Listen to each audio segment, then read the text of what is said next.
प्रांगण में आप लोग धरना पे बैठा है, क्या है?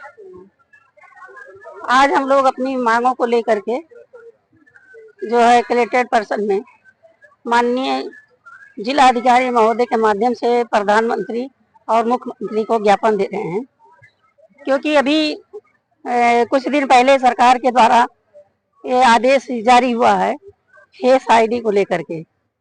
तो उसमें गांव-गांव में हमको जा करके मतलब अपने ग्रामीण क्षेत्र में जा करके अपने सर्वे क्षेत्र में हमको अपने लाभार्थी का जो आईडी आधार कार्ड प्रमाणीकरण कराना है और उसको फेस कैप्चर कराना है।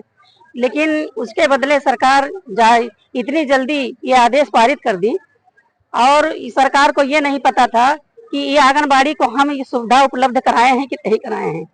जबकि 2018 में हमको एक निम्न क्वालिटी का कार्बन मोबाइल दे दिया गया था, जो वो कार्बन मोबाइल 2 महीना 3 महीना चल के और खराब हो गई। उससे आज तक कोई काम नहीं हुआ। लेकिन हमारी आंगनबाड़ी अपने घर और परिवार से लेकर के अपना जो है पोषण टैंकर पे काम करती चली आई किसी न किसी तरह से, जिसके बदले आज तक हमको ना मोबाइल का रिचार्ज दिया गया और ना हमें कोई सुविधा उपलब्ध कराया गया। आज आदेश जारी हुआ केंद्र सरकार से कि हर आंगनबाड़ी अपने क्षेत्र में जा करके फेस प्रमाणीकरण करे, लेकिन तमाम सुविधाएं आ रही, जहाँ नेटवर्क नहीं है, हमारे पास मोबाइल उपलब्ध नहीं है, हमारे पास 5G उपलब्ध नहीं है, तमाम ग्रामीण क्षेत्रों में नेटवर्क नहीं रहता है।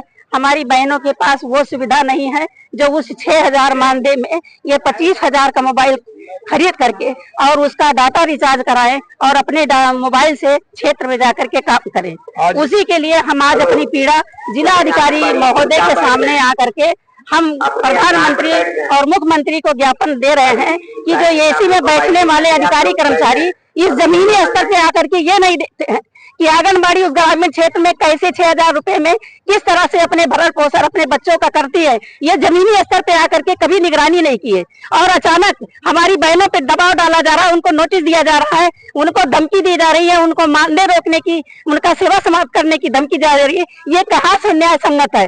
हम इसीलिए मीडिया के माध्यम से आप लोगों को बताना चाहते हैं कि ये जमीनी स्तर पे जाकर के अधिकारी कर्मचारी उसका जाकर के सर्वे करे और देखें कि कितनी दिक्कत होगी। तमाम दूर दराज में नेटवर्क होता नहीं है और पूरा दिन आंगनबाड़ी लेकर के सुबह से लेकर शाम तक मोबाइल लेके अपने घर परिवार से बैठी रहती है और वो गोल गोल घूमता रहता है।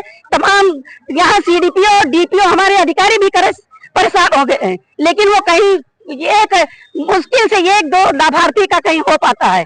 तो मैं कहना चाहती हूँ अपने सरकार से, अपने उच्च अधिकारियों से कहना चाहती हूँ कि ये सारी सुविधाएं तो पहले उपलब्ध करा दें कि अगर आंगनबाड़ी जो अपना जीवन नहीं यापन कर रही है उस 6000 रुपए में, भला वो 25,000 का मोबाइल खरीद के कैसे वो काम करे? आप कहते हो कि मैं मांग करता हूँ, आप मांग करते हो आंगनबाड़ी के घर में वो कर्जा लेकर के अपने घर और परिवार का चलाती है, आप कब मांग करोगे? और जब कोई आवाज उठाता है तो यहाँ के आला अधिकारी उसकी आवाज दबाने के लिए तमाम तरह का टार्चर करते हैं। मैं आप लोगों के माध्यम से कहना चाहती हूँ, जरा उस आंगनबाड़ी के घर में जाकर के निरीक्षण करके देखें तो कि इनकी क्या तकलीफ है, इनकी क्या स्थिति है।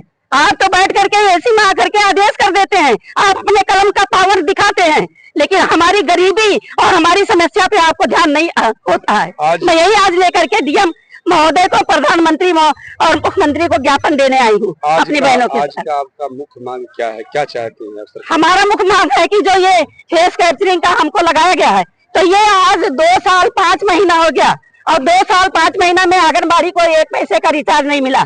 जबकि इस जमाने में अगर कोई डाटा रिचार्ज करती है तो 369 रुपए पहले डाटा रिचार्ज कराए तो वो काम करे, और जिस काम के लिए सौंपा गया है वो काम जब तक 25 से 30,000 का मोबाइल नहीं होगा आंगनबाड़ी काम नहीं कर पाएगी किसी कीमत में। तो क्या करेंगे?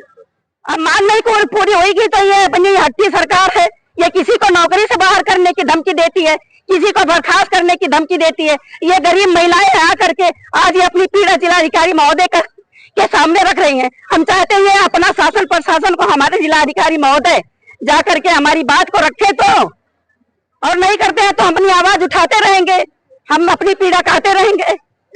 धन्यवाद।